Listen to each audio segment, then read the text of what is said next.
l'homme n'est pas un empire dans un empire.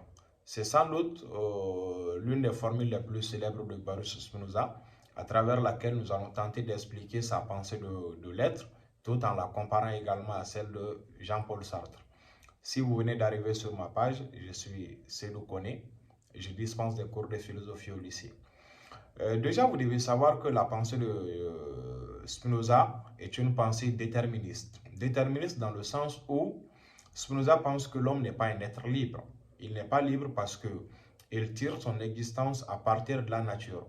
Déjà, on a chez lui l'idée de cette nature qui est égale à Dieu. Donc, ce Dieu de Spinoza, il ne faut pas le comparer avec ce Dieu-là dont nous prions, dont nous demandons de la richesse, de l'amour, du mariage, etc. Non. Mais lui, il dit, la nature est la mère créatrice qui donne naissance à toutes les choses. Donc, si réellement la nature donne naissance à toutes les choses, cette nature, elle ne le fait pas avec une volonté. C'est pas, elle décide de faire ceci ou bien de faire cela, mais elle fonctionne à travers une programmation. Ça veut dire à travers la mise en place des lois qu'on appelle aujourd'hui des lois naturelles. Et Spinoza se sert un peu de ces lois pour expliquer un peu l'existence de toutes les choses que nous voyons un peu dans la nature. Déjà, pour vous donner un exemple, c'est quoi? C'est que par exemple, aujourd'hui, si vous prenez, on va peut-être dire que les lois de la nature refusent à ce qu'un homme tombe enceinte. Ça, on ne peut jamais le voir. Et comme également, on va voir qu'à travers les lois de la nature, c'est la femme qui est prédisposée à tomber enceinte. Et la femme, elle ne peut pas tomber enceinte, voilà, sans pourtant que ce qui doit se passer se passe. Et vous allez forcément deviner le reste. Et là, cette pensée retire à l'homme toute sa liberté. Parce qu'il dit dans ce cas, si l'homme est réellement une créature de la nature, il existe au même titre que les montagnes, au même titre que les choses qui existent dans la forêt. Parce que l'oiseau, l'arbre et l'homme sont tous soumis à ces lois-là. C'est-à-dire que nous n'avons pas d'autre choix. Ce sont les lois qui font de nous ce que nous sommes.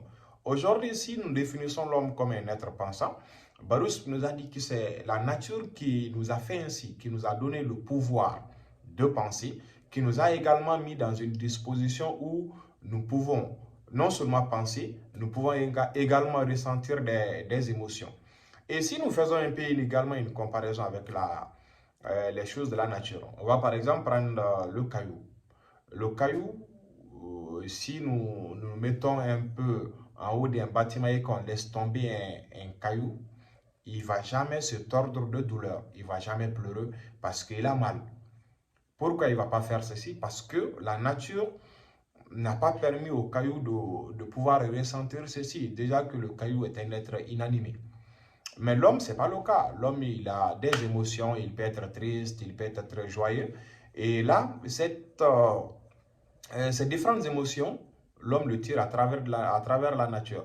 Donc, c'est pour cela que Baruch nous a dit, l'homme n'est pas une nature à part. Ce n'est également pas un être à part. C'est un être au même titre que les autres êtres. Donc, tout ce qu'il arrive à faire, ce sont les choses que la nature lui autorise de faire. Donc, on va voir que chez Spinoza, il n'y a également pas de liberté parce que l'homme est un être déterminé. Il est déterminé par les lois de la nature. Et cette pensée, elle est rejetée en bloc par l'existentialisme de Sartre. Par Sartre, à la base, il pense que l'homme ne tire pas son existence ni d'un Dieu, ni également de la nature. Déjà, lui, il dit que l'homme, à la base, il est libre. Il est libre parce qu'il n'y a pas de créateur. Il n'a pas été créé.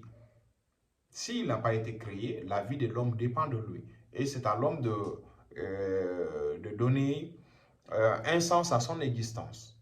Déjà pour là, lui il dit que l'homme il ne peut pas exister de la même manière que les choses, que les objets et les autres choses. Déjà ces autres choses-là, Sartre les appelle les êtres en soi. Ça veut dire les êtres qui sont privés de conscience, qui n'ont pas de conscience. Mais l'homme, quant à lui, est défini selon Sartre comme étant un être pour soi, un être qui a la conscience. Et c'est là toute la différence. L'homme en tant qu'un être pour soi, il n'existe pas pour ça et pour ça. C'est lui-même qui définit la raison pour laquelle il existe. C'est pourquoi il dit, chez l'homme, l'existence précède l'essence. Ça veut dire que les hommes commencent d'abord à exister et après, on choisira les uns et les autres de devenir soit ceci, soit de devenir cela. Mais on ne dira par exemple pas que tel homme est né pour être ministre, tel homme est né pour être président. Non.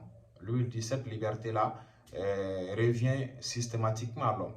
Mais quant à l'être en soi, de façon générale, on prend un peu un caillou, un tableau de la craie par exemple. La craie ne pourrait pas dire aujourd'hui je refuse d'être de la craie parce que je suis fatigué. Le tableau également n'a pas ce pouvoir ni cette volonté de dire que je refuse d'être un tableau parce que je suis fatigué. Donc du coup, les objets sont faits pour obéir à leur nature, à leur façon d'être. Mais selon Jean-Paul Sartre, l'homme n'a pas de façon d'être. C'est lui qui détermine de quelle façon, évidemment, il peut exister. Donc, à partir de là, si nous devons faire juste un petit résumé très rapidement, on va juste voir que, selon Jean-Paul Sartre, l'homme est un être libre, un être de choix et de responsabilité. Responsabilité dans la mesure où lui, il dit, si je suis malheureux, ce n'est pas un Dieu, ce n'est ni également la nature, ni encore les conditions sociales. L'homme est un être libre, un être responsable et un être de choix. Il décide pleinement de son sort. Il peut se cacher derrière des arguments pour dire que ouais, c'est Dieu, ou bien c'est la nature, ou bien c'est les conditions, mais sa liberté n'appartient qu'à lui-même. Il peut y avoir ce refus de liberté. Le refus de liberté, il explique à partir du moment où on va chercher des arguments de gauche à droite pour justifier ce que nous sommes. Voilà. Mais contrairement aux êtres en soi, ils ne peuvent pas choisir parce qu'ils n'ont pas ce pouvoir, ils n'ont pas cette capacité-là. Donc, ils sont faits pour obéir à leur façon d'être.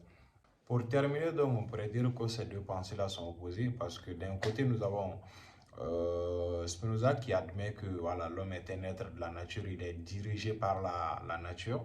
Et d'un côté, nous avons Jean-Paul Sartre qui dit que l'homme n'est dirigé que par sa propre conscience. Voilà, il n'y a pas de Dieu derrière, il n'y a pas de nature, il n'y a pas de conditions sociales. Donc, c'était tout ce que j'avais à dire sur ces deux auteurs. Si vous avez quelque chose à ajouter, des commentaires, des questions, des suggestions, il n'y a pas de souci. Vos propositions sont les bienvenues. N'hésitez pas à mettre un commentaire. On est ensemble et je compte sur vous.